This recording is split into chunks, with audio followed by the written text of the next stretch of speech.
ಒಂದ್ ಕಡೆ ಧರ್ಮಸ್ಥಳ ಪ್ರಕರಣ ನಿಗೂಢತೆಯಿಂದ ಅತ್ಯಂತ ಆಘಾತಕಾರಿ ಅಂಶಗಳು ಒಂದಾದ ನಂತರ ಇನ್ನೊಂದರಂತೆ ನಮ್ ಮುಂದೆ ಬರ್ತಾ ಇದೆ. ಅದನ್ನ SIT ಬಯಲು ಮಾಡ್ತಿದೆ. ಇದೇ ತರದಲ್ಲಿ ಮತಗಳ್ಳತನದ ಬಗ್ಗೆ ಕಾಂಗ್ರೆಸ್ ಮತ್ತು ರಾಹುಲ್ ಗಾಂಧಿ ಒಂದಾದ್ರ ಮೇಲೆ ಇನ್ನೊಂದು ಇದೇ ತರದ ಒಂದು ಆಘಾತಕಾರಿ ಮತ್ತು ಕುತೂಹಲಕಾರಿಯಾದಂತ ಮಾಹಿತಿಗಳನ್ನ ಹೊರಗೆಡುತ್ತಾ ಇದ್ದಾರೆ. ಇವತ್ತಿದಕ್ಕೆ ಸಾಕ್ಷಿಯಾಗಿದ್ದು ಕರ್ನಾಟಕದ ಮತ್ತೊಂದು ಕ್ಷೇತ್ರ. ಈಗ ಮಹದೇವಪುರ ಕ್ಷೇತ್ರದ ಬಗ್ಗೆ ರಾಹುಲ್ ಗಾಂಧಿ ಅವರು ಆರೋಪವನ್ನ ಮಾಡಾಗಿದ್ದು ಸುಮಾರು 1,250,000 ಮತಗಳ ಕಳ್ಳತನ ನಡೆದಿದೆ ಅಂತ. ಈಗ ಆಳಂದ, ಈಗ ಅಲ್ಲಿ ಕಾಂಗ್ರೆಸ್ನ ಶಾಸಕರಿದ್ದಾರೆ. BR ಪಾಟೀಲ್ರು ಬಹಳ ಹಳೆಯ ಮತ್ತು ಅನುಭವಿ ರಾಜಕಾರಣಿ. 2018ರಲ್ಲಿ ಅಲ್ಲಿ ಇದ್ದಿದ್ದು ಸುಭಾಷ್ ಗುತ್ತೇದಾರ್ ಅವರು ಬಿಜೆಪಿಯಿಂದ ಆಯ್ಕೆಯಾಗಿದ್ರು. 2023ರ ವಿಧಾನಸಭೆ ಚುನಾವಣೆಯಲ್ಲಿ BR ಪಾಟೀಲ್ರು ಆಯ್ಕೆಯಾಗಿದ್ದಾರೆ. ಈ ಚುನಾವಣೆ ಸಂದರ್ಭದಲ್ಲಿ ಸುಮಾರು 6,018 ಮತಗಳನ್ನ ಕಳ್ತನ ಮಾಡುವ ಬಹಳ ದೊಡ್ಡ ಪ್ರಯತ್ನ ನಡೆದಿತ್ತು ಅಂತ ರಾಹುಲ್ ಗಾಂಧಿ ಅವರು ಆರೋಪ ಮಾಡ್ತಾರೆ. ಅಂದ್ರೆ ಮತಗಳನ್ನ ಡಿಲೀಟ್ ಮಾಡುವ ಪ್ರಕ್ರಿಯೆ ಮಾಡಲಾಗಿತ್ತು. ಈ ಪ್ರಯತ್ನವನ್ನ ಮಾಡಲಾಗಿತ್ತು, ಸಫಲ ಆಗಿಲ್ಲ ಕೆಲವು ಕಡೆಯಲ್ಲಿ ಅಂತ ಅವ್ರು ಹೇಳ್ತಾ ಇದ್ದಾರೆ. ಇದಕ್ಕೆ ಪೂರಕವಾಗಿ ಅಂದ್ರೆ ಮಹದೇವಪುರ ಕ್ಷೇತ್ರದ ಬಗ್ಗೆ ಮಾತನಾಡೋ ಸಂದರ್ಭದಲ್ಲಿ ಅವರು ಎಲ್ಲಾ ಡೇಟಾಗಳನ್ನ ವಿಶ್ಲೇಷಣೆಗೆ ಒಳಪಡಿಸಿದ್ರು. ಅಂಕಿಅಂಶಗಳ ಸಹಿತವಾಗಿ ಅವರು ಜನರ ಮುಂದಿಟ್ಟಿದ್ರು. ಇಲ್ಲೂ ಕೂಡ ಸುಮ್ಮನೆ ಬಂದು ಮಾತನಾಡಿಲ್ಲ. ಈ ಆಳಂದ ಕ್ಷೇತ್ರದಲ್ಲಿ ಮತ ಡಿಲೀಟ್ ಆಗೋದಕ್ಕೆ ಪ್ರಯತ್ನ ಪಟ್ಟವರು, ತಮಗೆ ಮಾಹಿತಿನೇ ಇಲ್ಲದೆ ಇರೋರು, ಈ ತರದ ವ್ಯಕ್ತಿಗಳ ಕೆಲವರ ಬೈಟ್ ಅನ್ನ ತಗೊಂಡ್ಬರ್ಲಾಗಿತ್ತು, ಕೆಲವರನ್ನ ಅಲ್ಲಿಗೆ ಕರೆಸಲಾಗಿತ್ತು. ಅಲ್ಲಿ ಬಂದಂತ ವ್ಯಕ್ತಿಗಳು ನನ್ನ ಹೆಸರಿನ ಲಾಗಿನ್ ಮಾಡಿ ಡಿಲೀಟ್ ಮಾಡಿದ್ರು. ಸುಮಾರು 14 ನಿಮಿಷದಲ್ಲಿ ಎಷ್ಟು ಮತಗಳನ್ನ ಡಿಲೀಟ್ ಮಾಡಿದ್ರು ಅದ್ ನಮ್ ಗಮನಕ್ಕೆ ಬಂದಿರ್ಲಿಲ್ಲ ಅಂತ. ಇದೇ ತರ 1 ನಿಮಿಷದಲ್ಲಿ ಡಿಲೀಟ್ ಮಾಡೋ ಪ್ರಯತ್ನ, ಯಾರ್ದೋ ಹೆಸರಲ್ಲಿ ಲಾಗಿನ್ ಆಗಿ ಡಿಲೀಟ್ ಮಾಡೋ ಪ್ರಯತ್ನಗಳಾಗಿದೆ ಅಂತ. ಈ ಸಂದರ್ಭದಲ್ಲಿ BR ಪಾಟೀಲ್ ಕೂಡ ಅಲ್ಲೇ ಇದ್ರು. ಅಂದ್ರೆ ಇವತ್ತಿನ ರಾಹುಲ್ ಗಾಂಧಿ ಅವರ ಪತ್ರಿಕಾಗೋಷ್ಠಿ ಏನಿತ್ತು, ಆ ಪತ್ರಿಕಾಗೋಷ್ಠಿಗೆ ಅವರು ಕೂಡ ಬಂದಿದ್ರು, ಅವರು ಹಾಜರಾಗಿದ್ರು. ಇಲ್ಲಿ ಗಮನಿಸಬೇಕಾದಂತ ವಿಚಾರ ಏನು ಅಂತಂದ್ರೆ, ರಾಹುಲ್ ಗಾಂಧಿ ಅವರು ಈ ಬಾರಿ ಅಂದ್ರೆ ಮತಗಳ್ಳತನದ ಬಗ್ಗೆ ಮಾತನಾಡ್ತಿರುವ ಸಂದರ್ಭದಲ್ಲಿ ದಾಖಲಾತಿಗಳು, ಅಂಕಿಅಂಶಗಳ ಜೊತೆಗೆ ಬಂದು ಜನರ ಮುಂದಿಟ್ಟು ಅದನ್ನ ವಿವರಿಸ್ತಾ ಇದ್ದಾರೆ. ಹಾಗಾಗಿ ಚುನಾವಣಾ ಆಯೋಗ ಇಲ್ಲಿ ಉತ್ತರದಾಯಿತ್ವವನ್ನು ಪ್ರದರ್ಶನ ಮಾಡಬೇಕು. ಅದು ಅಷ್ಟು ಸುಲಭವಾಗಿ ನನಗೇನು ಸಂಬಂಧ ಇಲ್ಲ, ಇದು ಸುಳ್ಳಾರೋಪ ಅಂತ ಇವತ್ತು ಅದನ್ನೇ ಹೇಳಿದ್ದಾರೆ ಅವರು. ಇದು ಸುಳ್ಳಾರೋಪ, ನಿರಾಧಾರ ಅಂತ ಹೇಳಿದ್ದಾರೆ. ಆದ್ರೆ ಈ ತರದ ಮತಗಳ್ಳತನ ಆಗಿರೋದ್ರ ಬಗ್ಗೆ ಅವರು ದಾಖಲೆಗಳನ್ನ ಕೊಟ್ಟ ಸಂದರ್ಭದಲ್ಲಿ ಕನಿಷ್ಠ ಒಂದು ತನಿಖೆಯನ್ನಾದ್ರೂ ನಡೆಸಿದ್ರೆ ಜನರ ವಿಶ್ವಾಸವನ್ನ ಉಳಿಸ್ಕೊಳ್ಳೋದಕ್ಕೆ ಸಾಧ್ಯ ಆಗತ್ತೆ. ಇದೊಂದು ರಾಜಕೀಯ ಪಕ್ಷದ ರೀತಿಯಲ್ಲಿ ನೀವು ಆರೋಪ ಮಾಡ್ತೀರಿ, ನನ್ಗೆ ಸಂಬಂಧ ಇಲ್ಲ ಅಂತ ಚುನಾವಣಾ ಆಯೋಗ ಹೇಳೋದಕ್ಕೆ ಆಗೋದಿಲ್ಲ. ಮತ್ತೆ ಅದ್ ಹೇಳ್ತಿರೋದು ಖಂಡಿತವಾಗಿಯೂ ತಪ್ಪು. ಈ ಮತಗಳ್ಳತನ ಮಾಡ್ತಿರೋರನ್ನ ಮುಖ್ಯ ಚುನಾವಣಾಧಿಕಾರಿಗಳು ಕಾಪಾಡ್ತಿದ್ದಾರೆ, ಬಂಡೆಯಂತೆ ನಿಂತು ಕಾಪಾಡ್ತಿದ್ದಾರೆ ಅಂತ ACC ಅಧ್ಯಕ್ಷ ಮಲ್ಲಿಕಾರ್ಜುನ್ ಖರ್ಗೆ ಅವರು ಆರೋಪ ಮಾಡಿದ್ದಾರೆ. ಜ್ಞಾನೇಶ್ ಕುಮಾರ್ ಅವರ ಮೇಲೆ ನೇರವಾಗಿ ರಾಹುಲ್ ಗಾಂಧಿ ಅವರು ಆರೋಪ ಮಾಡ್ತಿದ್ದಾರೆ. ಇಷ್ಟು ದೊಡ್ಡ ಗಂಭೀರವಾದ ಆರೋಪ ಒಂದು ರಾಜಕೀಯ, ಈ ದೇಶದ ಅತ್ಯಂತ ಹಳೆಯ ಪಕ್ಷ ರಾಹುಲ್ ಗಾಂಧಿ, ಅದು ಇಮ್ಮೆಟೀರಿಯಲ್, ರಾಹುಲ್ ಗಾಂಧಿ ಅಂತ ತಗೊಳಕ್ ಆಗೋದಿಲ್ಲ, ಒಂದು ಪಕ್ಷದ ಕಡೆಯಿಂದ ಬರ್ತಾ ಇದೆ. ಆ ಪಕ್ಷ ಈ ದೇಶವನ್ನ ಬಹಳ ಅವಧಿಗೆ ಅಧಿಕಾರವನ್ನ ನಡೆಸಿದೆ ಮತ್ತು ಅತ್ಯಂತ ಹಳೆಯ ಪಕ್ಷ. ಆ ಪಕ್ಷದ ನಾಯಕತ್ವ ಚುನಾವಣಾ ವ್ಯವಸ್ಥೆಯ ಮೇಲೆ ಅಪನಂಬಿಕೆಯನ್ನ ಹೊಂದಿ, ಆ ಅಪನಂಬಿಕೆಗೆ ಪೂರಕವಾಗಿ ಕೆಲವು ದಾಖಲೆಗಳನ್ನ ಮುಂದಿಟ್ಟ ಸಂದರ್ಭದಲ್ಲಿ ಚುನಾವಣಾ ಆಯೋಗ ಅತ್ಯಂತ ಗಂಭೀರವಾಗಿ ವರ್ತಿಸಬೇಕು ಮತ್ತು ಅತ್ಯಂತ ನಿಷ್ಪಕ್ಷಪಾತತೆಯಿಂದ ತಪ್ಪಾಗಿದೆಯಾ ನೋಡ್ತೀವಿ ಅಥವಾ ತನಿಖೆಯನ್ನ ಮಾಡ್ತೀವಿ ಅನ್ನೋ ಒಂದು ಹೇಳಿಕೆ ಬರಬೇಕು. ಅದನ್ನ ನಿರೀಕ್ಷಿಸ್ತಾರೆ. ಯಾಕೆಂದ್ರೆ ಚುನಾವಣಾ ಆಯೋಗದ ಕೆಲಸ ರಾಜಕೀಯ ಪಕ್ಷಗಳ ರೀತಿ ಆರೋಪವನ್ನ ನಿರಾಕರಿಸೋದು, ನೀವು ಅದನ್ನ ಪ್ರೂವ್ ಮಾಡಿ ಅಂತ ಹೇಳೋದಲ್ಲ. ಅದರ ಬದಲಿಗೆ ಚುನಾವಣಾ ಆಯೋಗದ ಕೆಲಸ ಮುಕ್ತ ಮತ್ತು ನ್ಯಾಯಸಮ್ಮತ ಚುನಾವಣೆಗಳನ್ನ ನಡೆಸೋದು ಮತ್ತು ಜನರ ವಿಶ್ವಾಸ, ನಂಬಿಕೆಯನ್ನ ಗಳಿಸೋದು. ಎಲ್ಲಾದ್ರೂ ತಪ್ಪಾಗಿದ್ರೆ ಅದನ್ನ ಸರಿಪಡಿಸ್ಕೊಂಡು ಜನರಿಗೆ ನನ್ನ ಮತ, ನನ್ನ ಹಕ್ಕು, ನನ್ನ ಹಕ್ಕೆಲ್ಲೂ ಕೂಡ ಮಿಸ್ ಆಗ್ತಾ ಇಲ್ಲ, ನನ್ನ ಮತ ಸರಿಯಾದ ಹಕ್ಕಾಗಿ ಅದು ಪರಿವರ್ತನೆ ಆಗ್ತಿದೆ ಅನ್ನೋದನ್ನ ಅವರಿಗೆ ತಿಳಿಸಬೇಕಾದಂತ ಬಹುದೊಡ್ಡ ಜವಾಬ್ದಾರಿ ದೇಶದ ಚುನಾವಣಾ ಆಯೋಗದ ಮುಂದಿದೆ. ಅದು ಪಕ್ಷಗಳು ಬದಲಾಗ್ತವೆ, ಸರ್ಕಾರಗಳು ಬದಲಾಗುತ್ತೆ, ಆದ್ರೆ ಒಂದು ಸಾಂವಿಧಾನಿಕ ಸಂಸ್ಥೆ ಅದರ ಸ್ವಾಯತ್ತತೆ ಮತ್ತು ಅದರ ವಿಶ್ವಾಸಾರ್ಹತೆ, ಅದರ ಮೌಲ್ಯವನ್ನ ಉಳಿಸ್ಕೊಳ್ಬೇಕಾಗತ್ತೆ. ಇವತ್ತಿನ ಚುನಾವಣಾ ಆಯೋಗ ನಿಜಕ್ಕೂ ಆತರ ವರ್ತಿಸ್ತಿಲ್ಲ. ಅದು ಬಹಳ ದುರದೃಷ್ಟಕರ ಬೆಳವಣಿಗೆ. ಆರೋಪವನ್ನ ಮಾಡ್ತಿದ್ದಾರೆ, ಆರೋಪಕ್ಕೆ ಪೂರಕವಾಗಿ ಅವರು ದಾಖಲೆಗಳನ್ನು ಇಡ್ತಿದ್ದಾರೆ. ಇದೇ ಕ್ಷೇತ್ರಕ್ಕೆ ಸಂಬಂಧಪಟ್ಟಂತೆ CID, ಕರ್ನಾಟಕದ CID ವಿಚಾರಣೆ ನಡೆಸುತ್ತೆ. ಕರ್ನಾಟಕದ ಮುಖ್ಯ ಚುನಾವಣಾ ಆಯುಕ್ತರು ಮತ್ತು CID 18 ಬಾರಿ ಕೇಂದ್ರ ಚುನಾವಣಾ ಆಯೋಗಕ್ಕೆ ಪತ್ರ ಬರೆದಿದ್ದಾರೆ, ದಾಖಲೆಗಳನ್ನ ಕೊಡಿ ಅಂತ. ಆದ್ರೆ 2 ವರ್ಷದಲ್ಲಿ 18 ಬಾರಿ, ಕಳೆದ ಮಾರ್ಚ್ ನಲ್ಲೂ ಲಾಸ್ಟ್ ಪತ್ರ ಬರೆದಿದ್ದೀವಿ ಅಂತ CID ಹೇಳ್ತಾ ಇದೆ, ಕರ್ನಾಟಕದ CID. 18 ಬಾರಿ ಪತ್ರ ಬರೆದ್ರು ಕೂಡ ಆಯ್ತು, ನೀವು ಬೇರೆ ಈಗ ಕಾಂಗ್ರೆಸ್ ಪಕ್ಷ ಕೇಳ್ತಾ ಇದೆ, ಅಥವಾ ಕೆಲವರು PIL ಹಾಕಿದ್ದಾರೆ, ಕೆಲವರು ಸಾರ್ವಜನಿಕ ಹಿತಾಸಕ್ತಿಗಾಗಿ ನಾವು ಕೇಳ್ತಿದೀವಿ ಅಂತ ಅವರಿಗೆ ಪತ್ರ ಬರೆದು ಕೇಳಿದ್ದಾರೆ, ನಮ್ಗೆ CCTV ಫುಟೇಜ್ ಅನ್ನ ಅಥವಾ ಡಿಜಿಟಲ್ ದಾಖಲೆಗಳನ್ನ ಕೊಡಿ ಅಂತ. ಅವ್ರು ಯಾರಿಗೂ ನೀವು ಕೊಡ್ತಿಲ್ಲ. ಆದ್ರೆ ಒಂದು ರಾಜ್ಯದ ತನಿಖಾ ಸಂಸ್ಥೆ ತನಿಖಾ ದೃಷ್ಟಿಯಿಂದ ಮತ್ತು ಚುನಾವಣಾಧಿಕಾರಿ ತನಿಖಾ ದೃಷ್ಟಿಯಿಂದ ಕೇಳ್ತಿರೋ ಸಂದರ್ಭದಲ್ಲಿ ಅದಕ್ಕೂ ನಾನು ಕೊಡೋದಿಲ್ಲ ಅಂತಂದ್ರೆ ಏನರ್ಥ? ಚುನಾವಣಾ ಆಯೋಗ ಏನ್ ಮುಚ್ಚಿಡ್ತಾರೆ? ಖಂಡಿತವಾಗ್ಲೂ ಇಲ್ಲೊಂದು ಅನುಮಾನ ಅಂತೂ ಕಾಡುತ್ತೆ, ಏನನ್ನೋ ಮುಚ್ಚಿಡ್ತಿದೆ ಅಂತ. ಯಾಕೆಂದ್ರೆ ಒಂದು ತನಿಖೆ ನಡೀತಾ ಇದೆ, ತನಿಖೆ ಸಂದರ್ಭದಲ್ಲಿ ತನಿಖೆಗೆ ಪೂರಕವಾದಂತ ಅಂಶಗಳನ್ನ ಸಂಬಂಧಪಟ್ಟಂತ ಇಲಾಖೆಗಳಿಂದಾಗ್ಲಿ ಅಥವಾ ಸಂಸ್ಥೆಗಳಿಂದಾಗ್ಲಿ ಆ ತನಿಖಾ ಸಂಸ್ಥೆ ಕೇಳತ್ತೆ, ಅದನ್ನ ಕೊಡಬೇಕಾಗತ್ತೆ. ಇಲ್ಲಿ ತನಕ ಹಾಗೆ ಇತ್ತು. ಆದ್ರೆ ಕೇಂದ್ರ ಚುನಾವಣಾ ಆಯೋಗ ಮಾತ್ರ CID ನಡೆಸ್ತಿರೋ ತನಿಖೆಗೆ ಸ್ವಲ್ಪವೂ ಸೊಪ್ಪು ಹಾಕ್ತಾ ಇಲ್ಲ, ಮತ್ತು ಅವ್ರು ಕೇಳಿರುವಂತ ಯಾವ ದಾಖಲೆಗಳನ್ನು ಕೊಡದೆ ಸುಮ್ಮನೆ ಕೂತಿದೆ. ಇದ್ರ ಅರ್ಥ ಏನು ಹಾಗಾದ್ರೆ? ಒಂದ್ ತನಿಖೆ ನಡೀತಿದೆ, ಅವ್ರು ಕೊಡ್ಬೇಕಲ್ಲ, ತನಿಖೆಗಾದ್ರೂ ಕೊಡ್ಬೇಕಲ್ಲ. ಆಯ್ತು, ನೀವು ಕಾಂಗ್ರೆಸ್ ಪಕ್ಷಕ್ಕೆ ಕೊಡಲ್ಲ, ಅಥವಾ SP ಕೊಡಲ್ಲ, ಅಥವಾ TMC ಕೊಡಲ್ಲ, ಅಥವಾ DMK ಕೊಡಲ್ಲ, ಅಥವಾ ಇನ್ಯಾರು ಸಾಮಾಜಿಕ ಹೋರಾಟಗಾರರು ನಿಮಗೆ ಕೇಳ್ತಾರೆ, ನಮ್ಗೆ ಕೊಡಿಯಪ್ಪ ದಾಖಲೆ ಅಂತ, CCTV ಫುಟೇಜ್ ಕೇಳ್ತಾರೆ, ಅಥವಾ ಇನ್ಯಾವುದೋ ಡಿಜಿಟಲ್ ದಾಖಲೆಗಳನ್ನ ಕೇಳ್ತಾರೆ, ಅದನ್ನ ಕೊಡೋದಿಲ್ಲ ಅಂತ ನೀವು ಹೇಳ್ತೀರಿ, ಸರಿ. ಆದ್ರೆ ಒಂದ್ ತನಿಖಾ ಸಂಸ್ಥೆ ತನಿಖೆಯ ಭಾಗವಾಗಿ ನಮಗೆ ಇದು ಬೇಕು ಅಂತ ಕೇಳಿದ ಸಂದರ್ಭದಲ್ಲೂ ಕೊಡದೇ ಇರೋದು ಬಹಳ ತಪ್ಪಾಗತ್ತೆ. ಅದನ್ನೇ ಮಾಜಿ ಚುನಾವಣಾ ಆಯುಕ್ತರುಗಳು ಬಹಳ ಬಾರಿ ಹೇಳ್ತಾ ಇದ್ದಾರೆ. ಈ ಹಿಂದೆ ಚುನಾವಣಾ ಆಯೋಗವನ್ನ ನಡೆಸಿರುವ, ಅದನ್ನ ಮುನ್ನಡೆಸಿರುವ ಬಹಳ ಹಿರಿಯ ಅನುಭವಿ ಮಾಜಿ ಚುನಾವಣಾ ಆಯುಕ್ತರುಗಳು ಇವತ್ತಿನ ಚುನಾವಣಾ ಆಯೋಗದ ನಿರ್ಧಾರ ಮತ್ತು ಅದರ ನಡೆಯನ್ನ ತೀವ್ರ ಟೀಕೆಗೆ ಗುರಿ ಮಾಡಿ ಅವರು ಹೇಳಿಕೆಗಳನ್ನ ಕೊಡ್ತಿದ್ದಾರೆ. ಚುನಾವಣಾ ಆಯೋಗ ನಡೆದುಕೊಳ್ಳುವ ರೀತಿ ಇದಲ್ಲ, ಮುಕ್ತ ಮತ್ತು ನ್ಯಾಯಸಮ್ಮತ ಚುನಾವಣೆಯನ್ನ ನಡೆಸೋದಕ್ಕೆ ಅದು ಬದ್ಧವಾಗಿರ್ಬೇಕು ಅಂತ. ಈ ಬಗ್ಗೆ ತಮ್ಮ ಪಾಯಿಂಟ್ ಆಫ್ ವ್ಯೂನ ಹಂಚಿಕೊಳ್ಳೋದಕ್ಕೆ ಪತ್ರಕರ್ತರು ಮತ್ತು ರಾಜಕೀಯ ವಿಶ್ಲೇಷಕರು ಡಾಕ್ಟರ್ ಬಸವರಾಜ್ ಇಟ್ನಾಳ್ ಅವರಿದ್ದಾರೆ. ನಮಸ್ಕಾರ ಇಟ್ನಾಳ್ ಅವರೇ. ನಮಸ್ಕಾರ ಇಟ್ನಾಳ್ ಅವರೇ, ಒಂದ್ ಕಡೆ ಧರ್ಮಸ್ಥಳ ಪ್ರಕರಣದಲ್ಲಿ ನಿಗೂಢತೆ ಅಂದ್ರೆ ಒಂದ್ ರೋಚಕಕಾರಿ, ಅತ್ಯಂತ ಆಘಾತ ಬೆಳವಣಿಗೆಗಳು ನಡೀತಾ ಇದೆ. ಅದೇ ರೀತಿಯಾಗಿ ಚುನಾವಣಾ ಆಯೋಗ ಮತ್ತು ಮತಗಳ್ಳತನದ ಬಗ್ಗೆ ರಾಹುಲ್ ಗಾಂಧಿ ಅವರು ಒಂದಾದ್ಮೇಲೆ ಇನ್ನೊಂದರಂತೆ ಆ ತರದ ಆಘಾತಕಾರಿ ಅಂಶಗಳನ್ನ ಜನರ ಮುಂದಿಡ್ತಿದ್ದಾರೆ. ಏನ್ ನಡೀತಿದೆ ಚುನಾವಣಾ ಆಯೋಗ? ನಾವ್ ಇಲ್ಲಿ ತನಕ ಮುಕ್ತ ಮತ್ತು ನ್ಯಾಯಸಮ್ಮತ ಚುನಾವಣೆಯನ್ನ ನಡೆಸಿದೀವ, ಅಥವಾ ಮೋಸದ ಚುನಾವಣೆ ನಡೀತಿದ್ಯಾ ಅಂತ ಯಾರಿಗಾದ್ರೂ ಅನ್ಸತ್ತೆ? ಇವತ್ತು ಕೂಡ ಎಲ್ಲ ಆರೋಪಗಳನ್ನ ನಿರಾಧಾರ ಅಂತ ಒಂದು ಹೇಳಿಕೆಯಲ್ಲಿ ವಾಶ್ ಮಾಡ್ಬಿಟ್ಟಿದೆ ಚುನಾವಣಾ ಆಯೋಗ. ತಮ್ಮ ಪಾಯಿಂಟ್ ಆಫ್ ವ್ಯೂ ಏನು ಇವತ್ತಿನ ಆರೋಪ ಮತ್ತು ಚುನಾವಣಾ ಆಯೋಗದ ಪ್ರತಿಕ್ರಿಯೆಗೆ ಸಂಬಂಧಪಟ್ಟಂತೆ? ಈ ಭಾರತದಂತ ಇಷ್ಟು ದೊಡ್ಡ ಒಂದು ಪ್ರಜಾಪ್ರಭುತ್ವದಲ್ಲಿ ಮತ್ತು ಒಂದು ವಿಕಾಸಶೀಲ ಪ್ರಜಾಪ್ರಭುತ್ವ ಇದು. ನಾವು ಇಲ್ಲಿನ ಪ್ರಜಾಪ್ರಭುತ್ವವನ್ನು ಕಲ್ಪಿಸಿಕೊಂಡಾಗ ನಮ್ಮಲ್ಲಿ ಶಿಕ್ಷಣ ಇರ್ಲಿಲ್ಲ, ಅರಿವು ಇರ್ಲಿಲ್ಲ, ಮಾಹಿತಿ ಇರ್ಲಿಲ್ಲ.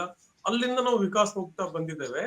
ಹೀಗಿರುವಾಗ ಇಲ್ಲಿ 100% ಪರ್ಫೆಕ್ಟ್ ಚುನಾವಣೆ ನಡೆದಿದೆ ಅಂತ ಹೇಳೋದು ತಪ್ಪಾಗತ್ತೆ, ಸಾಧ್ಯ ಇಲ್ಲ. ಆದರೆ ಯಾವಾಗ್ಲೂ ಕೂಡ ಇಲ್ಲಿನವರೆಗೂ, ಈ ಹೊತ್ತಿನವರೆಗೂ, ಅಥವಾ ಈ ಒಂದು ಕಳೆದ ಕೆಲವಾರು ತಿಂಗಳವರೆಗೂ ನಾನು ನೋಡಿದ್ರೆ ಗಮನಿಸ್ತಿದ್ದೀನಲ್ಲ, ಇಲ್ಲಿವರೆಗೂ ಚುನಾವಣಾ ಆಯೋಗ ಸರಕಾರದ ಮುಖವಾಣಿಯಂತೆ ಅಥವಾ ಸಾರಾಸಗಟಾಗಿ ಒಂದು ರಾಜಕೀಯ ಆರೋಪಣೆ ಎದುರಿಸುವ ಒಂದು ರಾಜಕೀಯ ಪಕ್ಷದಂತೆ ವರ್ತಿಸಿದ್ದನ್ನು ನಾವು ನೋಡಿಲ್ಲ. ಯಾವ ದಾಖಲೆಗಳ ಆಧಾರದ ಮೇಲೆ, ಯಾವ ಒಂದು ತರ್ಕದ ಆಧಾರದ ಮೇಲೆ ಒಂದು ವಿರೋಧ ಪಕ್ಷದ ನಾಯಕ ಆರೋಪ ಮಾಡಿದ ಮೇಲೆ ಅದನ್ನ ಗಂಭೀರವಾಗಿ ಪರಿಗಣಿಸಿ ಅದನ್ನ ತನಿಖೆ ಮಾಡೋದನ್ನ ಬದಲಾಗಿ ಅದನ್ನ ಸಮರಿಲಿ ರಿಜೆಕ್ಟ್, ಸಾರಾಸಗಟಾಗಿ ತಳ್ಳಿ ಹಾಕುವುದು, ಯಾವುದೋ ಒಂದು ಧೋರಣೆ ಮಾತಲ್ಲಿ ಬೀಗಿಸು ಹೇಳಿಕೆಗಳ ಮೂಲಕ ತಳ್ಳಿ ಹಾಕೋದಿದೆಯಲ್ಲ, ಇದು ಅತ್ಯಂತ ಆತಂಕಕಾರಿ ವಿಚಾರ. ಯಾಕಂದ್ರೆ ಅದೇನೋ ಹೇಳ್ತಾರಲ್ಲ, ಅನೇಕ ನಾವು ಬೆಳಗ್ಗೆ ಕೇಳಿದ್ರೆ ನಾವು ಅಶೋಕ್ ಕೂಡ ಮಾತಾಡ್ತಿದ್ರು, ಅಶೋಕ್ ಅವ್ರಿಗೊಂದು ಅಫಿಡವಿಟ್ ಸೈನ್ ಮಾಡಕ್ ಆಗ್ಲಿಲ್ಲ ಹಾಗೆ ಅಂತ ಹೇಳಿ. ಅಫಿಡವಿಟ್ ಮಾಡೋದೇನಿದೆ ರೀ? Affidavit is a technicality. ಆರೋಪ, ವಿರೋಧ ಪಕ್ಷದ ನಾಯಕ ಸಾರ್ವಜನಿಕ ಆರೋಪ ಮಾಡ್ತಿದ್ದಾನೆ, ನಿಮಗೆ ನಿಮ್ಮ ಪಾವಿತ್ರ್ಯದ ಬಗ್ಗೆ, ನಿಮ್ಮ ದಕ್ಷತೆ ಬಗ್ಗೆ ಒಂದು ಗಮನ ಬೇಕಲ್ಲ. ಈ ಇಷ್ಟು ದೊಡ್ಡ ಪ್ರಜಾಪ್ರಭುತ್ವದ ಚುನಾವಣಾ ಆಯೋಗಕ್ಕೆ ತನ್ನ ಪಾರದರ್ಶಕತೆ, ತನ್ನ ದಕ್ಷತೆ, ತನ್ನ ಸಾಮರ್ಥ್ಯ, ಇವುಗಳ ಬಗ್ಗೆ ಶ್ರದ್ಧೆ ಬೇಕಲ್ವಾ? ಅದನ್ನ ಅವರು ರಿಅಸರ್ಟ್ ಮಾಡ್ಬೇಕಲ್ವಾ? ಅದನ್ನ ಮತ್ತೆ ಅವರು ಮರುಸ್ಥಾಪನೆ ಮಾಡ್ಬೇಕಲ್ವಾ? ಅದನ್ನ ಹೊರತಾಗಿ ಯಾವ್ದೋ ಟೆಕ್ನಿಕಲ್ ಗ್ರೌಂಡ್ಸ್ ಮೇಲೆ ಅಫಿಡವಿಟ್ ಸೈನ್ ಮಾಡಿಲ್ಲ, ಅದು ಹಂಗಾಗಿದೆ, ಇದು ಹಿಂಗಾಗಿದೆ. ಅದ್ರ ಜೊತೆಗೇನೆ ಇವತ್ತು ಬೆಳಗ್ಗೆ ಕೆಲವು ವಿರೋಧ ಪಕ್ಷ ನಾಯಕರು ಮಾತಾಡಿ ನಾನು ಕೇಳಿದೆ, ಇಲ್ಲ ಹಿಂದೆ ಮಾಲೂರಲ್ಲಿ, ಅಲ್ಲಿ ಬೇರೆ ಬೇರೆ ಕ್ಷೇತ್ರಗಳಲ್ಲಿ ಕಾಂಗ್ರೆಸ್ ಪಕ್ಷ ಗೆದ್ದಿದೆ, ಅಲ್ಲಿ ಮತಗಳತನ ಆಗಿಲ್ವಾ? ಅಲ್ಲಿ ಮತಗಳತನ ಆಗಿದ್ದು ದಾಖಲೆ ಇದೆ. If it is so, it is all the more reason. ನಿಮಗೆ ಬಿಜೆಪಿ ಅವರಿಗೆ ಕಾಂಗ್ರೆಸ್ ಎಲ್ಲ ಒಂದ್ ಕಡೆ ಮತಗಳತನ ಮಾಡಿದ ಅನಿಸ್ಬಿಟ್ಟಿದ್ರೆ ಅದು ಅತ್ಯಂತ ಗಟ್ಟಿ, ಅತ್ಯಂತ ಏನಂತಾರೆ ಅದಕ್ಕೆ, ಅತ್ಯಂತ ಜಸ್ಟಿಫೈಯಬಲ್ ರೀಸನ್ ಅದು. ನೀವು ಇದನ್ನ ರಿವೈಸ್ ಮಾಡೋದಕ್ಕೆ ಇಡೀ ಎಲೆಕ್ಟ್ರಲ್ ಪ್ರೊಸೆಸ್ ಅನ್ನ, ಎಲೆಕ್ಟ್ರಲ್ ಲಿಸ್ಟ್ ಅನ್ನ, ಅದನ್ನ ಮರುಕಲ್ಪನೆ, ಅದನ್ನ ಪರಿಶೀಲನೆ ಮಾಡೋದಕ್ಕೆ ಬಹಳ ಸಕಾರಣ ಅಲ್ವಾ ಅದು? ಅವ್ರು ಮಾಡಿರೋ ಓಕೆ, ಈಗ ಒಂದಾದ ಮೇಲೊಂದ್ರಂತೆ ಟೀಕೆ ಇದೆ, ಸಾರ್ವಜನಿಕ ವಲಯದಲ್ಲೂ ಅಭಿಪ್ರಾಯಗಳಿದೆ. ನಾವು ಸಂಪೂರ್ಣ ಡಿಜಿಟಲೀಕರಣ ಆ ಕಡೆಗೆ ಸಾಕ್ತಿರುವಾಗ ಚುನಾವಣಾ ಆಯೋಗಕ್ಕೆ ನಿರ್ದಿಷ್ಟವಾಗಿ ಡೇಟಾಗಳನ್ನ ಕೊಡೋದಕ್ಕೆ ಅಥವಾ ಸಿಸಿಟಿವಿ ಫುಟೇಜ್ ಕೊಡೋದಕ್ಕೆ ಇರೋ ಸಮಸ್ಯೆ ಏನು, ಅಡ್ಡಿ ಏನು ಅದಕ್ಕೆ? ನಿಮ್ಗೆ ಇನ್ನೊಂದಷ್ಟು ಪಾರದರ್ಶಕತೆ ಬರುತ್ತೆ, ಅವಾಗ ಪ್ರಶ್ನೆ ಮಾಡೋದಕ್ಕೆ ಯಾರಿಗೂ ಕೂಡ ಅವಕಾಶನೇ ಇರೋದಿಲ್ಲ. ನೀವು ಅದೆಲ್ಲವನ್ನ ಜನರ ಮುಂದಿಟ್ರೆ, ಜನರ ಮುಂದಿಡಬಾರ್ದು ಅಂತ ಎಲ್ಲಿದೆ ಅದು? ಅಥವಾ ಗೌಪ್ಯತೆ ದೃಷ್ಟಿಯಿಂದ ಅದೇನಾದ್ರೂ ಧಕ್ಕೆ ಆಗತ್ತಾ, ಅಥವಾ ಅವರ ಹಕ್ಕುಗಳ ನಿರಾಕರಣೆ ಆಗತ್ತಾ, ಸಾಂವಿಧಾನಿಕ ಹಕ್ಕುಗಳ ನಿರಾಕರಣೆ ಆಗತ್ತಾ, ಅಥವಾ ಅದಕ್ಕೇನಾದ್ರೂ ಅವರ ಯಾವ್ದಾದ್ರೂ ಧಾರ್ಮಿಕತೆ ಅಥವಾ ಇನ್ಯಾವುದೋ ಇದಕ್ಕೆ ತೊಂದರೆ ಆಗತ್ತಾ? ಅದ್ರದ್ದು ಏನು ಇಲ್ವಲ್ಲ. ಮುಂದಿಡೋಕೆ ಏನ್ ಸಮಸ್ಯೆ ಚುನಾವಣಾ ಆಯೋಗಕ್ಕೆ? ಯಾಕೆ ಹಿಂಜರಿತಾ ಇದೆ? ಚುನಾವಣಾ ಪ್ರಕ್ರಿಯೆ ಮಾತ್ರ ಅಲ್ಲ, ಯಾವುದೇ ಕ್ಷೇತ್ರದಲ್ಲಿ ನಾವು ಡಿಜಿಟಲೀಕರಣವನ್ನು ತಂದಿರೋದು ಎಲ್ಲ ಸಾರ್ವಜನಿಕ ಕ್ಷೇತ್ರಗಳಲ್ಲಿ, ಅದು ನಮ್ಮ ಸಕಾಲ ಯೋಜನೆಗಳಿರ್ಬೋದು ಅಥವಾ ಅದನ್ನ ಸರ್ಕಾರಿ ಯೋಜನೆಗಳಿರ್ಬೋದು, ಎಲ್ಲ ಯೋಜನೆಗಳಲ್ಲಿ ನಾವು ಡಿಜಿಟಲೀಕರಣ ತಂದಿದ್ದೇನಕ್ಕೆ? ಪಾರದರ್ಶಕತೆಯನ್ನು ತರೋದಕ್ಕೆ. ಡಿಜಿಟಲೀಕರಣ ತರೋದ್ರ ಮೊದಲ ಉದ್ದೇಶ ಮತ್ತು ಅದರ ಗುರಿ ಪಾರದರ್ಶಕತೆ. ನೀವು ಡಿಜಿಟಲೀಕರಣವನ್ನು ಮಾಡಿಕೊಂಡು ಅಪಾರದರ್ಶಕತೆ ಆಗ್ಬಿಟ್ರೆ ಅದೇ ಒಂದು ಭ್ರಷ್ಟಾಚಾರದ ಮೊದಲ ಸಂಕೇತ. ಭ್ರಷ್ಟಾಚಾರ ನಡೆದಿದೆ ಅಂತಲ್ಲ, ಅದು ಸಂಕೇತ ಆಗುತ್ತೆ. Digitalization is first step towards transparency. ಯಾಕೆ ಆಧಾರ್ ಕಾರ್ಡ್ಗಳನ್ನೆಲ್ಲ, ಆಧಾರ್ ನಂಬರ್ಗಳಲ್ಲಿ ಲಿಂಕ್ ಮಾಡ್ತೇವೆ? ಯಾಕೆಲ್ಲರೂ ನಾವು ಲಿಂಕ್ ಮಾಡ್ಕೊಂತೇವೆ? Because of transparency. ಒಂದು ಟ್ರಾನ್ಸಾಕ್ಷನ್ ಅನ್ನ ಮತ್ತೊಂದನ್ನ ಟ್ರೇಸ್ ಮಾಡ್ಬೇಕಾದ್ರೆ ನಮ್ಗೆ ಟ್ರಾನ್ಸಾಕ್ಷನ್ ಹಿಸ್ಟ್ರಿ ಬೇಕಾಗುತ್ತೆ ಅಂತ. ಹಾಗಿರುವಾಗ ಬಹುಶಃ ಈ ಜಗತ್ತಿನ ಅತ್ಯಂತ ಸಾರ್ವಜನಿಕ ಪ್ರಕ್ರಿಯೆ ಮತದಾನ, ಅದರ ಡಿಜಿಟಲ್ ಫುಟ್ ಪ್ರಿಂಟ್ ಅನ್ನ, ಅದರ ಸಿಸಿಟಿವಿ ಫುಟೇಜ್ ಅನ್ನ ಕೊಡೋದಕ್ಕೆ ಇವರ ಪ್ರೈವಸಿ ಏನಂತಾರೆ ಖಾಸಗೀಕರಣದ ಕಾರಣ ಹೇಳ್ತದೆ. ಅಂದ್ರೆ ಚುನಾವಣಾ ಆಯೋಗ ಅದು ಎಷ್ಟು ತಪ್ಪಾಗಿ ಡಿಜಿಟಲೀಕರಣವನ್ನ, ಚುನಾವಣಾ ಪ್ರಕ್ರಿಯೆನೇ ತಪ್ಪಾಗಿ ಅರ್ಥೈಸ್ಕೊಂಡ್ಬಿಟ್ಟಿದೆ ಅಂತ. It's amazing. It's amazing how much election commission has mistaken the election process of this country. Done. ಒಂದ್ ಈಗೋಯಿಸ್ಟಿಕ್ ಆಗಿ ಇದನ್ನ ನೋಡ್ತಾ ಇದೆಯಾ? ಈಗ ನಿಮಗೆ ಯಾರೇ ಸಾಮಾನ್ಯ ಜನ ಆಗ್ಲಿ, ಅದು ಲೆಫ್ಟ್ ರೈಟ್ ಆ ರಾಜಕೀಯ ಪಕ್ಷನೋ ಇವರೋ ಯಾರು ಬೇಡ, ಈ ಬೆಳವಣಿಗೆಗಳನ್ನ ಗಮನಿಸಿದ್ರೆ ನಿಮ್ಗೆ ರಾಹುಲ್ ಗಾಂಧಿ ಹೇಳ್ತಿರೋದು ನಿಜಾನೋ ಇಲ್ವೋ ಅದ್ ಆಮೇಲೆ ತೀರ್ಮಾನಕ್ಕೆ ಬರ್ತಾರೆ. ಆದ್ರೆ ಚುನಾವಣಾ ಆಯೋಗ ವರ್ತಿಸ್ತಿರೋ ರೀತಿ ನೋಡಿದ್ರೆ ಹೌದು ಇಲ್ಲೇನೋ ತಪ್ಪಾಗಿದೆ, ಆದ್ರೆ ಅದೇನು ಅಂತಾರಲ್ಲ ಕಳ್ಳನ ಮನಸ್ಸು ಹುಳ್ಳಿಗೆ ಅಂತ, ಆ ತರದ ಒಂದು ರೀತಿಯ ವರ್ತನೆ ಕಾಣಿಸ್ತಾ ಇದೆ ಚುನಾವಣಾ ಆಯೋಗದಿಂದ. ಯಾರಿಗಾದ್ರೂ ಆ ತರದ ಭಾವನೆ ಬರುತ್ತೆ. ಇದ್ರ ಬಗ್ಗೆ ತಮ್ಮ ಪಾಯಿಂಟ್ ಆಫ್ ವ್ಯೂ ಏನು? ಈಗ ನಾನು ಇಲ್ಲಿವರೆಗೂ ಅನೇಕ ಚರ್ಚೆಗಳಲ್ಲಿ ನಿಮ್ ಜೊತೆ ಭಾಗವಹಿಸಿದ್ದೇನೆ, ಅನೇಕ ಬೇರೆ ಬೇರೆ ಚಾನೆಲ್ಗಳು ಕೂಡ ಮಾತಾಡಿದ್ದೇನೆ. ಯಾವುದೇ ಚರ್ಚೆಯಲ್ಲಿ ನಾನು ರಾಹುಲ್ ಗಾಂಧಿ ಕಾಂಗ್ರೆಸ್ ಪಕ್ಷ ಜೊತೆ ಮಾತಾಡೇ ಇಲ್ಲ. ಅದು ಅನಗತ್ಯ. ಆ ದೂರುದಾರ ಯಾರೇ ಆಗಿರ್ಬೋದು, ಯಾಕಂದ್ರೆ ಆ ದೂರಲ್ಲಿ ದಾಖಲೆಗಳಿದಾವೆ. ಆ ದಾಖಲೆಗಳನ್ನು ಕೊಟ್ಟಿರೋದು ಅಥವಾ ಕಲ್ಪಿಸಿಕೊಂಡು ಮಾಡಿರೋದಂತದ್ದಲ್ಲ. ಅದು ಚುನಾವಣಾ ಆಯೋಗ ಸಾರ್ವಜನಿಕವಾಗಿ ಪ್ರಕಾಶನ ಮಾಡಿದಂತ ದಾಖಲೆಗಳು. ನೀವು ಸಮರ್ಥನೆ ಮಾಡ್ಕೊಳ್ದೇನೆ ನೀವು ಸಾರಾಸಗಟಾಗಿ ಸಮರಿ ರಿಜೆಕ್ಷನ್ ಮಾಡ್ತಾ ಹೋಗ್ಬಿಟ್ರೆ ನಿಮ್ಮ ವಿಶ್ವಾಸಾರ್ಹತೆ ಎಲ್ಲಿಗೆ ಬರ್ತದೆ? ಇದು ನಮ್ಮ ಕೆಲವು ವಿರೋಧ ಪಕ್ಷಗಳು ಹೇಳ್ತಾರೆ, ರಾಹುಲ್ ಗಾಂಧಿ ಏನೋ ಒಂದು ಆಂಟಿಸಿಪೇಟರಿ ಬೇಲ್ ತಗೊಳ್ತಿದ್ದಾರೆ, ಬಿಹಾರದಲ್ಲಿ ಸೋಲಾಗ್ಬಿಟ್ರೆ ಇದು ಆಂಟಿಸಿಪೇಟರಿ ಬೇಲು, KV8 ಇತ್ಯಾದಿ ಮಾತ್ರ. That is immaterial. ಇದು ರಾಹುಲ್ ಗಾಂಧಿ ಮತ್ತು ಕಾಂಗ್ರೆಸ್ ಪಕ್ಷದ ಬಗೆಗಿನ ಚರ್ಚೆ ಅಲ್ಲ. ಇದು ಈ ದೇಶದ ಪ್ರಜಾಪ್ರಭುತ್ವದ ಅತ್ಯಂತ ಮೂಲಭೂತ ಪ್ರಕ್ರಿಯೆ ಆದಂತ ಚುನಾವಣೆಯ ಬಗ್ಗೆ ನಾನು ಚರ್ಚೆ ಮಾಡ್ತಿದ್ದೇನೆ. ಅಷ್ಟನ್ನು ಮಾತ್ರ ನಾನು ಮಾತಾಡ್ಬೇಕು. ಆಡಳಿತ ಪಕ್ಷ ಆಗ್ಲಿ, ವಿರೋಧ ಪಕ್ಷ ಆಗ್ಲಿ, ಚುನಾವಣಾ ಆಯೋಗ ಆಗ್ಲಿ, ನಾಳೆ ದಿನ ನ್ಯಾಯಾಂಗ ಕೂಡ ಆಗ್ಲಿ, ಇದನ್ನೇ ಚರ್ಚೆ ಮಾಡ್ಬೇಕಾಗ್ತದೆ. Is our electoral process full proof? ಈಗ ಹಿಂದಿರ್ಲಿಕ್ಕಿಲ್ಲ. ಇವ್ರು ಮಾತಾಡ್ತಾರಲ್ಲ, ಇವ್ರ ಕಾಂಗ್ರೆಸ್ ಕಾಲದಲ್ಲಿ ಆಗಿಲ್ವೋ, ನೆಹರು ಕಾಲದಲ್ಲಿ ಆಗಿಲ್ವೋ, ಆಗ ಟೆಕ್ನಾಲಜಿ ಇರ್ಲಿಲ್ಲ ರೀ. ಅವಾಗ ನಾವೇನು ಇವಾಲ್ವ್ ಆಗಿರ್ಲಿಲ್ಲ ರೀ. ನಾವೀಗ ವಿಶ್ವಗುರು ಆಗಿದ್ದೇವೆ. ಆಗ ನಾವು ವಿಶ್ವಗುರು ಆಗಿರ್ಲಿಲ್ಲ, ನಾವು ವಿಶ್ವಗುರು ಆಗಿಬಿಟ್ಟಿದ್ದೇವೆ ಈಗ ನಾನು ಹೇಗೆ ಚುನಾವಣೆ ನಡೆಸಬೇಕು? ಈಗ ನಾನು ಚುನಾವಣಾ ಪ್ರಕ್ರಿಯೆ ಅಷ್ಟು ಪಾರದರ್ಶಕವಾಗಿರ್ಬೇಕು. ಒಬ್ಬ ಸಾಮಾನ್ಯ ಮತದಾರ ಕೂಡ ಹೋಗಿ ಕೋರ್ಟ್ ಅಲ್ಲಿ ಆಗ್ಲಿ ಚುನಾವಣಾ ಆಯೋಗದ ಮುಂದೆ ಚಾಲೆಂಜ್ ಮಾಡುವಂಗಿರ್ಬೇಕು. ಈ ಚುನಾವಣೆ ತಪ್ಪಾಗಿದೆ ಚಾಲೆಂಜ್ ಮಾಡಿದ್ರೆ ಅದಕ್ಕೆ ನನಗೆ ಸರಿಯಾದ ರಿಡ್ರೆಸಲ್ ಸಿಗ್ಬೇಕು, ನನಗೆ ಸರಿಯಾದ ಉತ್ತರ, ಸರಿಯಾದ ತನಿಖೆ ಸಿಗ್ಬೇಕು. ಹಾಗೆ ಚುನಾವಣೆ ಮಾಡ್ಬೇಕು ನಾನೀಗ. ಹಾಗೆ ಮಾಡದೆ ಹೋದ್ರೆ absolutely there is no meaning in this democracy. Done. ಈಗ ಸಿಸಿಟಿವಿ ಫುಟೇಜ್ ಕೊಡೋದಕ್ಕೆ ಸಂಬಂಧಪಟ್ಟಂತೆ ಫಾರ್ಮ್ 17 ಸಂಬಂಧಪಟ್ಟಂತೆ ಅವ್ರು ಏನೋ ಮಾಡ್ಕೊಂಡು ನಾವು ದಾಖಲೆ ಕೊಡಬಾರ್ದು ಅಂತ ಒಂದು ಹೊಸದಾದಂತ ಒಂದು ಮಸೂದೆಯನ್ನೇ ತಗೊಂಡ್ಬಂದ್ರು ಕೇಂದ್ರ ಸರ್ಕಾರದ ಜೊತೆ. ಈಗ ನಿಮ್ಗೊಂದು ಪಕ್ಷ ಕೇಳುತ್ತೆ ಅಥವಾ ಹೋರಾಟಗಾರರು ಕೇಳುತ್ತೆ, ಕೊಡ್ತಾ ಇಲ್ಲ ದಾಖಲೆ. ಒಂದ್ ತನಿಖಾ ಸಂಸ್ಥೆ ಒಂದು ರಾಜ್ಯದ ತನಿಖಾ ಸಂಸ್ಥೆ ಸಿಐಡಿ ಕೇಳ್ತಾ ಇದೆ, 18 ಬಾರಿ ಪತ್ರ ಬರ್ದಿದೆ ದಾಖಲೆ ಕೊಡಿ ಅಂತ. ಒಂದ್ ತನಿಖೆಗೆ ಪೂರಕವಾಗಿ ನಾವ್ ಅದ್ರ ಜೊತೆನೂ ಕೈ ಜೋಡಿಸಲ್ಲ ಅನ್ನೋದು ಯಾವ ತರದ್ ವರ್ತನೆ ಚುನಾವಣಾ ಆಯೋಗದ್ದು? ನಾವೇನು ಕೊಡೋದೇ ಇಲ್ಲಪ್ಪ, ನೋಡಿ, ಅದ್ ಸರ್ವಾಧಿಕಾರ ನನಗೆ ಅನ್ಸುತ್ತೆ. ಚುನಾವಣಾ ಆಯೋಗ ತನ್ನ ಸ್ವಾತಂತ್ರ್ಯವನ್ನ ಮತ್ತು ತನ್ನ ಏನ್ ಹೇಳ್ತಾರೆ ಒಂದು ಒಂದು ಇಂಟಿಗ್ರಿಟಿಯನ್ನ, ಪಾವಿತ್ರ್ಯವನ್ನ ಕಳೆದುಕೊಂಡು ತುಂಬಾ ದಿನಗಳಾಗಿದ್ದಾವೆ. ಅದನ್ನ ಬಹಳ ನಾನು ಕೂಲಂಕುಷವಾಗಿ ಹೇಳಿಬಿಟ್ರೆ ಅನೇಕ ಕಾನೂನಾತ್ಮಕ ಕಷ್ಟಗಳಾಗ್ತವೆ, ಅದ್ ಹೇಳಕ್ಕಾಗಲ್ಲ. But anyways, election commission is no more autonomous, no more independent, no more it doesn't have any integrity at all at this point in time.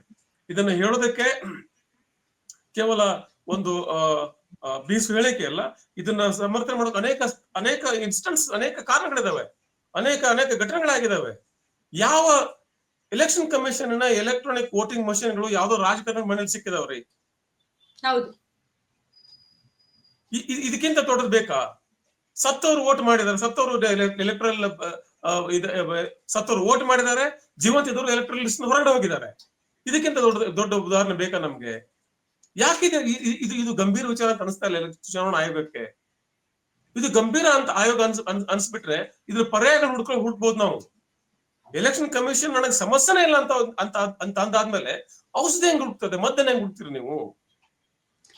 But ಎಲ್ಲದಕ್ಕೂ ಒಂದು ಅಂತ್ಯ ಅನ್ನೋದು ಇರತ್ತೆ.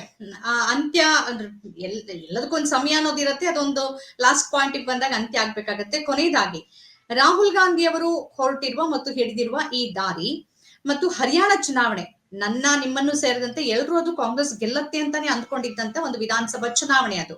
ಅದ್ರಲ್ಲಿ ಎಲ್ರಿಗೂ ಆಶ್ಚರ್ಯ ಆಗಿತ್ತು. ಅದು ಪೋಲ್ ಮಾಡೋರಿಂದ ಹಿಡಿದು, ಎಕ್ಸಿಟ್ ಪೋಲ್ ಕೊಡೋರಿಂದ ಹಿಡಿದು ಎಲ್ಲ ವಿಶ್ಲೇಷಕರಿಗೆ, ಎಲ್ಲ ಚುನಾವಣಾ ತಜ್ಞರಿಗೆ ಬಹಳ ಆಶ್ಚರ್ಯ ಮೂಡಿಸಿದಂತ ಒಂದು ಚುನಾವಣಾ ಫಲಿತಾಂಶ ಅದು. ಅದ್ರ ಬಗ್ಗೆನೇ ಹೈಡ್ರೋಜನ್ ಬಾಂಬ್ ನಮ್ಮ ಹತ್ರ ಇದೆ ಅಂತ ಹೇಳ್ತಿದ್ದಾರೆ. ಅದ್ರ ಬಗ್ಗೆ ವರ್ಕ್ ಮಾಡ್ತಿದೆ ಕಾಂಗ್ರೆಸ್ ಅಂತ ಅನ್ಸುತ್ತಾ? ಏನ್ ಅಭಿಪ್ರಾಯ ತಮ್ಮ ಪಾಯಿಂಟ್ ಆಫ್ ವ್ಯೂ ಏನು?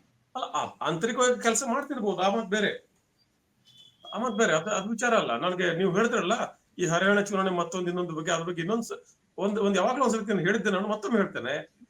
ಈ ಚುನಾವಣಾ ಆಯೋಗ ಮತ್ತು ಚುನಾವಣಾ ಆಯೋಗದ ಪ್ರಕ್ರಿಯೆಗಳ ಈ ಒಂದು ಅಪರಾಧಗಳಿದಾವಲ್ಲ, ಇವಿಎಂ ಹಿಡ್ಕೊಂಡು, ಮತಯಂತ್ರ ಹಿಡ್ಕೊಂಡು, ಇದಕ್ಕೆ ಒಂದು ತಾಂತ್ರಿಕ ಮತ್ತು ಒಂದು ತಾರ್ಕಿಕ ಅಂತ್ಯ ಬರೋದು ಯಾವಾಗ ಗೊತ್ತಾ? ಎಲ್ಲ ವಿರೋಧ ಪಕ್ಷಗಳು ಸೇರ್ಕೊಂಡು ಅಥವಾ ಕಾಂಗ್ರೆಸ್ ಅಂತ ಒಂದು ರಾಷ್ಟ್ರೀಯ ಪಕ್ಷನೇ ಆಗ್ಲಿ, ಈ ಒಂದು ಸಮಸ್ಯೆ ಬಗೆಹರಿಯುವವರೆಗೂ ನಾನು ಯಾವುದೇ ಚುನಾವಣೆ ಭಾಗವಹಿಸೋದಿಲ್ಲ ಅಂತ ಬಹಿಷ್ಕಾರ ಹಾಕ್ಬಿಟ್ರೆ ಮುಗಿದೋಯ್ತು. ನಾನು ಚುನಾವಣೆ ನಾಮಿನೇಷನ್ ಆಗ್ತೇನೆ, ಇದು ಪ್ರತಿಭಟನೆ ಮಾಡ್ತಾ ಅಲ್ಲ, ಒಂದು ಸತಿ ಬಗೆಹರಿಸಪ್ಪ ಇದನ್ನ, ಈ ಸಮಸ್ಯೆಯನ್ನ ನೀವು ಬಗೆಹರಿಸಿ. ಆ ಒಂದು ಹೇಳಿಕೆ ಇದೆ, ಅದು ಬಹಳ ದೊಡ್ಡ ಹೇಳಿಕೆ ಆಗ್ತದೆ. ಚುನಾವಣಾ ಆಯೋಗ ಕೂಡ ಅದನ್ನ ಬಹಳ ಗಂಭೀರವಾಗಿ ತಗೊಳ್ಬೇಕಾಗ್ತದೆ. 1-2-3 ರಾಷ್ಟ್ರೀಯ ಪಕ್ಷಗಳು ಸೇರಿಕೊಂಡು ಈ ಒಂದು ಚುನಾವಣೆಯ ಪ್ರಕ್ರಿಯೆ ಮತ್ತು ಚುನಾವಣಾ ಆಯೋಗದ ಈ ಒಂದು ಎಲ್ಲ ಆರೋಪಗಳಲ್ಲಿ ಚುನಾವಣಾ ಆಯೋಗ ಕ್ಲೀನ್ ಚಿಟ್ ಪಡೆಯುವವರೆಗೂ ಅಥವಾ ಮತಯಂತ್ರದ ಬಗ್ಗೆ ನಮ್ಗೆ ಕ್ಲಾರಿಟಿ ಬರೋವರೆಗೂ ನಾನು ಯಾವುದೇ ಚುನಾವಣೆ ಭಾಗವಹಿಸೋದಿಲ್ಲ. ನೀವು ಒಬ್ಬರೇ ಭಾಗವಹಿಸಿ. ಬಿಹಾರ ಚುನಾವಣೆ ಸಂದರ್ಭದಲ್ಲಿ ತೇಜಸ್ವಿ ಯಾದವ್ ಅದನ್ನ ಹೇಳ್ಬಿಟ್ರು. ಅದಾದ ನಂತರದಲ್ಲಿ ಕೇಳಿ ಬಂದ ಬಿಜೆಪಿ ಆರೋಪ ಏನಂದ್ರೆ ಚುನಾವಣೆ ಸೋಲ್ತಾರೆ ಅಂತ ಅವ್ರಿಗೆ ಗೊತ್ತಾಗಿದೆ. ಹಂಗಾಗಿ ಈ ಹೇಳಿಕೆಯಿಂದ ಈ ರಾಜಕೀಯ ಪಕ್ಷಗಳ ಸಮಸ್ಯೆ ಏನಂದ್ರೆ ನಾವು ಅಡ್ರೆಸ್ ಮಾಡ್ತದ್ದು ಬಿಜೆಪಿನ ಅಲ್ಲ, we're addressing the election commission. ನಾವು ಸೋಲಿಲ್ಲ ಇಟ್ನಾಳವ್ರೆ, ಬಿಜೆಪಿ ಬಗ್ಗೆ ಮಾತಾಡಿದ್ರೆ ಚುನಾವಣಾ ಆಯೋಗ ಬಂದು ಉತ್ತರ ಕೊಡುತ್ತೆ, ಚುನಾವಣಾ ಆಯೋಗದ ಬಗ್ಗೆ ಪ್ರಶ್ನೆಗಳನ್ನ ಕೇಳಿದ್ರೆ ಬಿಜೆಪಿ ಬಂದು ಉತ್ತರ ಕೊಡುತ್ತೆ. ಎರಡು ಬೇರೆ ಬೇರೆ ಅಂತ ಅನ್ಸೋ ಸ್ಥಿತಿಯಲ್ಲಿ ಇಲ್ಲ. 2-3 ರಾಷ್ಟ್ರೀಯ ಪಕ್ಷಗಳು ನಾನು ಚುನಾವಣಾ ಬಹಿಷ್ಕಾರ ಮಾಡ್ತೇನೆ ಅಂತ ಆದ್ಮೇಲೆ ಎಷ್ಟು ದಿನ ಸುಮ್ಮನಿರ್ತಾರೆ? ಚುನಾವಣಾ ಆಯೋಗ ಆಗ್ಲಿ ಬಿಜೆಪಿ ಎಷ್ಟು ದಿನ ಅಂತಾರೆ? ಅದ್ರ ರಾಜಕೀಯವಾದ ಬಿಡಿ, ಅವ್ರು ಸೋಲ್ಸಿದಕ್ಕೆ ಹಂಗೆ ಅಂತ ಹೇಳಿ, ದಟ್ಸ್ ಡಿಫ್ರೆಂಟ್ ಥಿಂಗ್. ಅದಕ್ಕೋಸ್ಕರ ನಾವು ಒಂದು ತಾತ್ವಿಕ ಮತ್ತು ಒಂದು ತಾರ್ಕಿಕ ಒಂದು ನೆಲೆಗಟ್ಟೆ ಬಿಟ್ಕೊಡಕ್ಕಾಗತ್ತಾ? ಏನ್ ಹೇಳ್ಕೊತಾರೆ? ನಾನು ಹೇಳ್ತಾ ಇರೋದು ಆ ಒಂದು ದೃಢ ಸಂಕಲ್ಪ ಬೇಕು. ಆ ಒಂದು ದೃಢ ಸಂಕಲ್ಪ ಇಲ್ಲದೆ ಹೋದ್ರೆ ಇದು ಹೀಗೆ ನಾವು ಮಾತಾಡ್ತಾನೆ ಇರ್ತೇವೆ. ರಾಹುಲ್ ಗಾಂಧಿ ಮಾತಾಡ್ತಾರೆ, ಮತ್ತೊಮ್ಮೆ ನಾಳೆ ಮಾತಾಡ್ತಾರೆ, ಮತ್ತೊಮ್ಮೆ ಏನೇನೋ ಮಾತಾಡ್ತಾರೆ. ಈ ಮಾತುಗಳಲ್ಲೇನೆ ನಾವು ಏನ್ ಮಾಡ್ತೀವಿ ಅಂತ ನಮ್ಗೆ ಗೊತ್ತಾಗೋದಿಲ್ಲ. ಯಾರು ಗೆಲ್ತಾರೆ, ಯಾಕೆ ಗೆಲ್ತಾರೆ, ಯಾಕೆ ಸೋಲ್ತಾರೆ ಒಂದು ಅರ್ಥ ಆಗದೇ ಇರೋ ಪರಿಸ್ಥಿತಿ ನಾವಿದ್ದೇವೆ ಈಗ. ಕಾದ್ ನೋಡಿ ಸರ್ ಮುಂದಿನ ಬೆಳವಣಿಗೆಯನ್ನ. ಧನ್ಯವಾದ ಇಟ್ನಾಳ್ ಅವರೇ, ಇಷ್ಟೊತ್ತು ಈ ವಿಚಾರದ ಬಗ್ಗೆ ತಮ್ಮ ಪಾಯಿಂಟ್ ಆಫ್ ವ್ಯೂ ನಮ್ಮ ಜೊತೆಗೆ ಹಂಚಿಕೊಂಡಿದ್ದಕ್ಕೆ ಥ್ಯಾಂಕ್ ಯು.